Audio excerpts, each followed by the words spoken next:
Dear students, I, Dr. Nidhi Sharma, Assistant Professor of Chemistry, First Year Engineering Science Department, today is going to explain you the spectroscopic techniques, unit number 5. In that unit number 5, there are two parts, UV visible spectroscopy and IR spectroscopy. So, first slide is based on UV visible spectroscopy. The weightage of this unit is 18 marks, and this unit is divided into two parts, UV visible and IR spectroscopy. So both the parts having 9 marks weightage. Like the questions are going to come in this way. Question 5 will be having 3 parts, A, B, C. So the A part is going to have 7 marks weightage, UV visible only.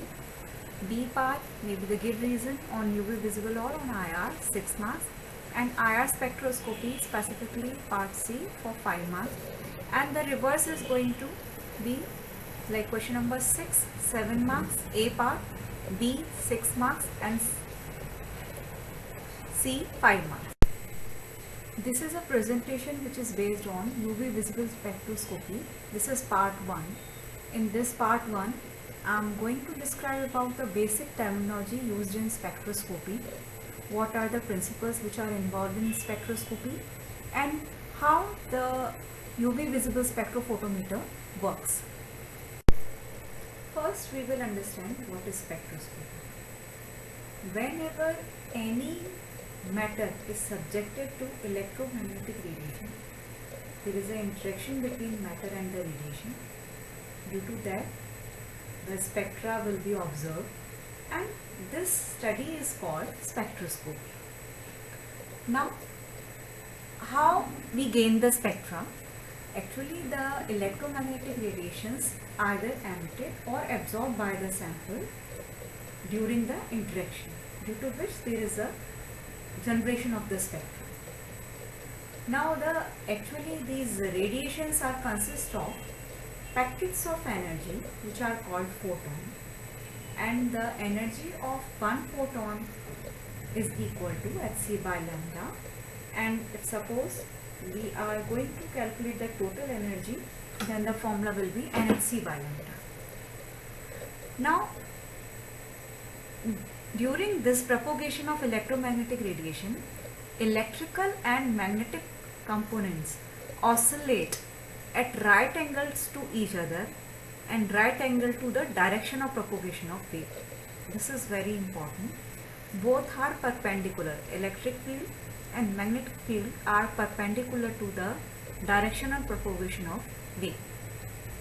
They possess both wave and particle property.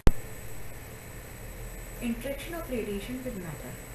As you can see, there are different zones in electromagnetic spectrum. In this zone, the main concern, the unit 5 is based on UV visible and IR spectroscopy. So this UV visible region comes into 200 to 780 nanometer range, where the excitation of electron takes place. In absorption in IR range, which is from 2.5 to 50 microns, it causes the vibration of electron. So means in UV visible range there is a excitation of electron. In IR region there is a vibration of molecule. Molecule vibrates, stretching and bending takes place of the form.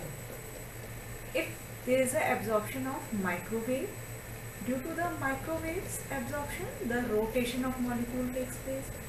If there is a absorption of radio waves, then the nuclear magnetic resonance will occur. Now, if you compare the energy required for different types of excitation, for different types of movement, then the maximum energy is required for electronic excitation, then the vibrational excitation, and then after that the rotational. UV visible spectroscopy is based on two laws, Lambert's law and Bayer's law. So what is Lambert's law? when a monochromatic radiation is passed through a solution, there is a decrease in the intensity of incident light, and it is directly proportional to the thickness or path length of the solution. It means like when we are passing a monochromatic light, and suppose if we have kept some chemical solution in our test tube which is having thickness x or the path length x, after the absorption of incident radiation, when the light comes out, the intensity of that transmitted light is less, and that decrease in the intensity of the light is directly proportional to the thickness of the solution. So in short, if we just want to describe this Lambert's law formula, Lambert's law, then the formula is IT is equal to I naught e raised to the power minus k1 x. Here k is the constant and x is the thickness of the solution. Beer's law states that when a monochromatic radiation is passed through a solution, then decrease in the intensity of incident radiation is directly proportional to the concentration of the solution. More will be the concentration of the solution, the absorption of incident radiation will be more, hence the transmitted light intensity will be less. So if we combine both the law, it is called Beer-Lambert's law or Lambert-Beer's law. So according to that, the decrease in the intensity of radiation is directly proportional to the concentration of the solution and the path length of the solution. And it is observed that the absorbance A is equal to log I naught by IT, which is equal to K into X into C. So here K is absorptivity constant, C is the concentration of the solution, and X is the path length of the solution. The path length we will measure in centimeters. The concentration will be in gram per liter. So if A is written as A epsilon X into C, so here epsilon is a molar absorptivity or molar extinction coefficient. There is very important relationship between absorbance and transmittance. Absorbance and transmittance, these are the two terms which are reciprocal of each other. Means if the absorption of light is more, the the transmittance of the incident radiation will be less, and if the absorbance of the light is less, the transmittance of the light will be more. So how we write the relationship? A is equal to log 1 by T or minus log T. Now to verify the Beer-Lambert's law, we can take the help of the graph. In this graph, on y-axis taking absorbance and on x-axis we will take the concentration. We are going to get the straight line graph.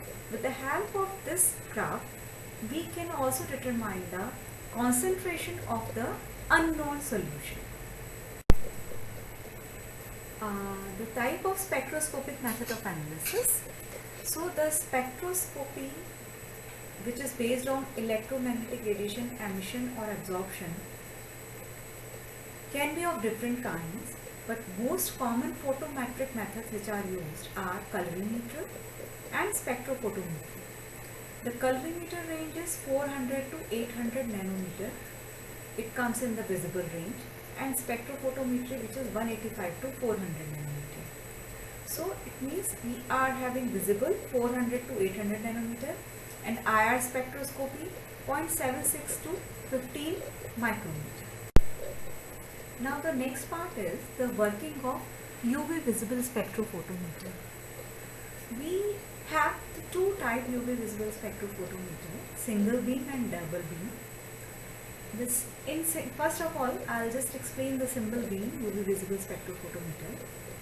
In single beam UV visible spectrophotometer, first we take the light source, lamp, through which the light passes, and as you can see, it is not a polarized light, so it is first passed through the monochromator to convert the light to get the monochromatic light. Then after that, that monochromatic light, means single wavelength light, is passed through the chemical solution. Then after that, whatever the transmitted light comes out, that transmitted light is passed through detector, and if that transmitted light needs the amplification, then amplifier is used, and finally the recorder. If we consider the double beam UV visible spectrophotometer, then in that there is one more add-on thing. After passing the monochromatic light, then there is a vertical mirror, and the two paths are there.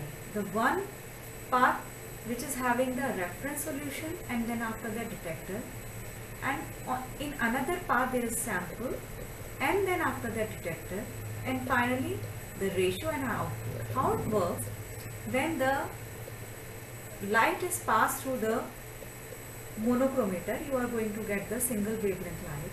Then first we pass the light through the reference solution. Suppose if we are having the aqueous solution as a base, so as the water we are taking as a medium, so first we are going to pass the light through the water, then we are going to detect whatever the radiations we are getting. Then after that we are going to put the mirror, and we will change the direction of the incident radiation, and that incident radiation then pass through the sample solution which we want to detect, then it goes to the detector, and then finally we compare both the results, we find out the ratio, and finally we got the output. Now next part is the components of UV visible spectrophotometer. The first part is sources of radiation. The sources of radiation means these are the lamps which provide the ultraviolet radiation or the visible radiation. If we want to get the ultraviolet radiation, then we can use the deuterium lamp because it covers the range 190 to 350 nanometer. If we want to get the visible range, then we can use the tungsten lamp. It covers 330 to 780 nanometer. Then second part is monochromator. What is the function of monochromator? The monochromator gives the single wavelength light. It gives the monochromatic light.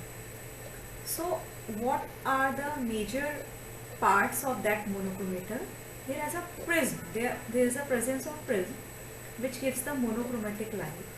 So if UV visible region is there, then we can use the quartz prism containing monochromator, and if visible region is there, then we can use the glass prism. The third and most important part is the sample holder, which is also known as cuvette.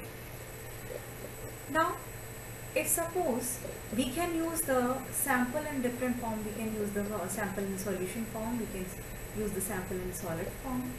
So virtually all UV spectra are recorded in solution phase. And the cells, the cuvette, can be made up of plastic, glass or quartz. If we are using quartz cuvette, then it is transparent, and the range of the cuvette which it covers is 200 to 700 nanometer.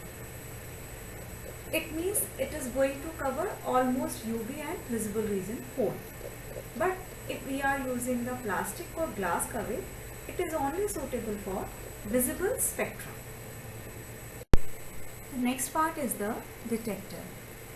Detector is a part which is used to convert the electromagnetic radiations into electron flow, and then further it is converted into current or voltage.